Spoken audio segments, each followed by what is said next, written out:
हिंदू धर्म में औरतों की, महिलाओं की कितनी इज्जत है, महिलाओं का कितना सम्मान है, वो मैं आपको आज दिखाऊंगा। ये जो पुस्तक खुली हुई है ये है शिव पुराण और अध्याय का नाम है, ये खंड है, 5वां खंड है, उमा संहिता नाम से, अध्याय 24 है। मैं पढ़ रहा हूँ, आप देखें कि अगर कोई महिला सुन ले तो मुझे नहीं लगता कि इसको सुनने के बाद उसमें इतनी शक्ति रहेगी, ताकत रहेगी कि वो ख़ुद को हिंदू कह सके। अगर ख़ुद को हिंदू कहते जो है वो शर्म महसूस करेगी। देखिए, मैं थोड़ा सा ऊपर से पढ़ता हूँ, फिर असल चीज़ जो नीचे है वो मैं आपको दिखाऊंगा। व्यास जी बोले, हे मुने, स्त्रियों के जो दोष पंचचूड़ा अप्सरा ने कहे हैं वे सब मुझे संक्षेप से कहिए, यदि आप उससे संतुष्ट हैं। सनत कुमार जी बोले, हे ब्राह्मण, सुनिए, मैं स्त्रियों के स्वभाव का विधि पूर्वक वर्णन करता हूँ, जिसके श्रवण मात्र से, सुनने से ही उत्तम वैराग्य उत्पन्न हो जाता है। ये हो गया। अब ये कहानी वैसे तो लंबी है, आप किताब में देख सकते हैं।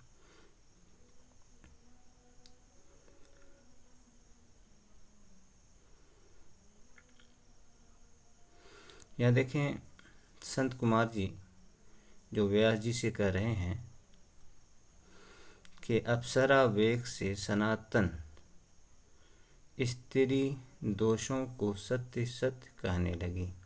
यानी वो जो अप्सरा कह रही है वो बिल्कुल सच बोल रही है।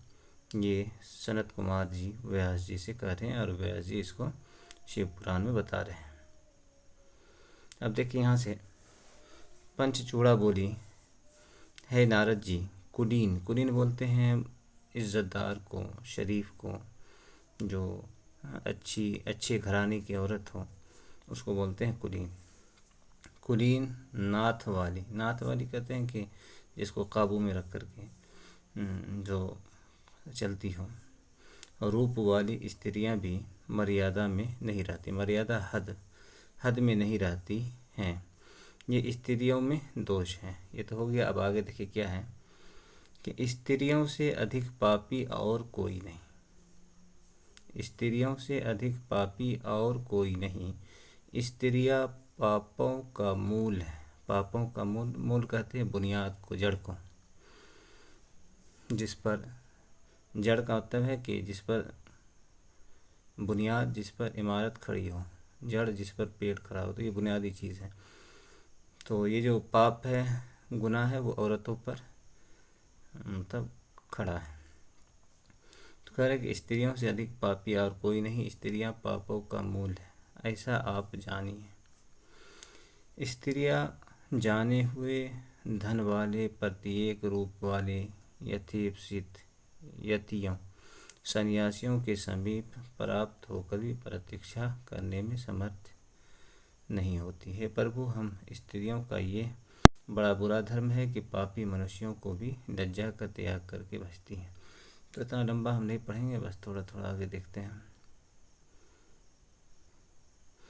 इन स्त्रियों को, यहाँ देखें 20 के बाद, इन स्त्रियों को कोई अमान्य नहीं, रुकावट, अमान्य स्त्रियों के लिए कोई अमान्य, कोई रुकावट नहीं। और इनमें अवस्था का निश्चय नहीं, अवस्था उम्र का कोई लिहाज नहीं। स्वरूप व कुरूप मनुष्य को भोगती है, चाहे देखने में अच्छा लगे, बुरा लगे, गंदा हो, खूबसूरत हो, जो भी हो, सबको इस्तेमाल कर लेती है। और उम्र की भी कोई कैद नहीं, बूढ़ी हो, जवान हो, बच्ची हो, इस तरह की बातें लिखी हुई। आगे देखें 21 में क्या है, न तो भय से, न चिल्लाने से, अथवा न अर्थ के निमित्त, तथा न ज्ञाति कुल संबंध से पति की मर्यादा में स्थित रहती है। यह कुलीन स्त्रियां यौवन में वर्तमान हुई, यथेच चित्त आभूषण वस्त्र पाने वाली व्यभिचारिणी स्त्रियां की संगति की अभिलाषा करती है। जो नित्य बहुत मानी हुई प्रिय स्त्रियां रक्षा की जाती हैं, वो स्त्रियां भी कुब्जे अंधे, जड़, बौने, लंगड़े मनुष्यों में आसक्त होती है। अब देखिए, ऐसी औरतें जिसको शौहर बहुत मानता हो, बहुत प्यार करता हो, हिफाजत से रखता हो, वो भी स्त्रियां अगर किसी अंधे, लहरे, लंगड़े, बहरे, जिसे भी बीमार से भरे हुए इंसान को भी देखती है तो उसको भी अपना दिल दे बैठती हैं। उससे भी अपना आसक्त बोलते हैं कि अपनी ताकत खो देना, अपनी जो रुकावट है उसको ख़त्म कर देना, अपने आप को काबू में ना रखना।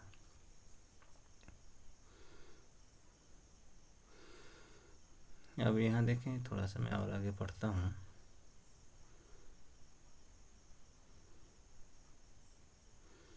अट्ठाईस से पढ़ता हूँ। देखिए क्या लिखा है, काष्ठों से अग्नि नहीं लिप्त होती। काष्ठ बोलते हैं लकड़ी को। नदियों से समुद्र नहीं तृप्त होता। तृप्त कहते हैं मुतमईन हो जाना, तबीयत भर जाना। काल सब प्राणियों से नहीं तृप्त होता और स्त्रियां पुरुषों से तृप्त नहीं होती हैं। यानी जितनी भी मर्द मिल जाए उससे इसकी तबीयत नहीं भरती है, सोचती है कि और मर्द आए। तो इस तरह की बातें लिखी हुई। और देखें क्या है, हृदय से संपूर्ण स्त्रियों का ये और भी रहस्य है कि मनुष्य को देखकर शीघ्र ही स्त्री की योनि गीली हो जाती है।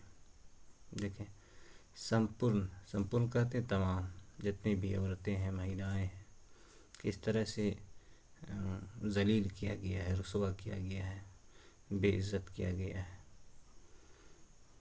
लिखा है कि संपूर्ण स्त्रियों का यह और भी रहस्य है कि मनुष्य को देखकर शीघ्र, शीघ्र बोलते हैं फौरन, देखते ही स्त्री की योनि गीली हो जाती है।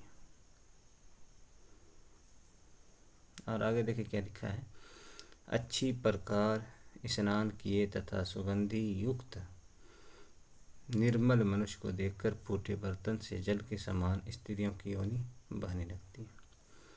जो आदमी नहा धो करके, खुशबू लगा के, बन-ठन के निकला हो तो उसको देखती है तो जिस तरह फूटे बर्तन से पानी बहने लगता है एकदम धुआंधार, उसी तरह से इसकी योनि, योनि बोलते हैं उसका क्या हो, जो इसको तो खैर योनि बहने लगती है। तो अब देख सकते हैं क्या कुछ है। स्त्रियां शरीर को सुख देने वाले, मन और शांति की करने वाले, परम रक्षा करने वाले स्वामी को भी सहन नहीं करती।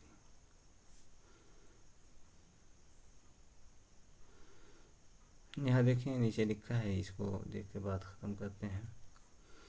ब्रह्मा जी ने जहाँ से पंच महाभूत उत्पन्न किए तथा जहाँ से लोक उत्पन्न किए, जहाँ से पुरुष तथा स्त्री निर्माण की, परंतु वहाँ स्त्रियों में सदा दोष ही विधान किए हैं।